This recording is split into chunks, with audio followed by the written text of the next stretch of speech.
করেছেন। আজকের এই খেলায় সন্তোষ ভাসানী ক্লাব ও আফসারুদ্দিন স্মৃতি সংঘ ইতিমধ্যেই কিন্তু পরস্পরের মোকাবেলা করে ডেলিভারির মাধ্যমে কিন্তু অনেক ঘোষিতের মধ্যে তার দলকে 1-0 গোলে এগিয়ে নিয়ে যাবে। খেলাধুলায় বাড়ে বল, মাদক ছেড়ে খেলতে চল, এই স্লোগানে টাঙ্গাইলে অনুষ্ঠিত হয়ে গেল ফুটবল ম্যাচ। আবারও একমাত্র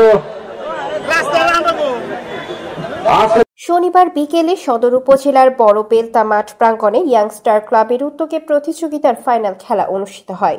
খেলায় আফসারউদ্দিন স্মৃতি সংঘকে 6-1 গোলে হারিয়ে সন্তোষ ভাসানী ক্লাব চ্যাম্পিয়ন হওয়ার গৌরব অর্জন করেন।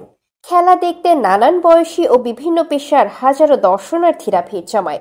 কানায় কানায় পরিপূর্ণ হয়ে ওঠে খেলার মাঠ। এ সময় পোড়াবাড়ি ইউনিয়ন বিএনপি সাধারণ সম্পাদক আব্দুল বারেকের সভাপতিত্বে প্রধান অতিথি হিসেবে বক্তব্য দেন জেলা বিএনপি সাধারণ সম্পাদক ফরহাদ ইকবাল।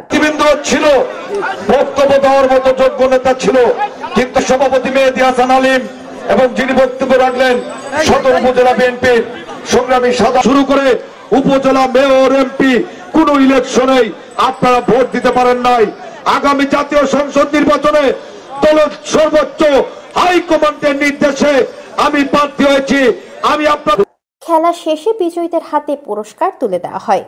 এ সময় আরো উপস্থিত ছিলেন জেলা বিএনপির সাবেক সহসভাপতি আতাউর রহমান জিন্নাহ, সদর উপজেলা বিএনপি সাধারণ সম্পাদক এম এ রৌফ, শহর বিএনপির সভাপতি মেহেদী হাসান আলিম প্রমুখ। উপজেলা বিএনপির সাবেক ভারপ্রাপ্ত সভাপতি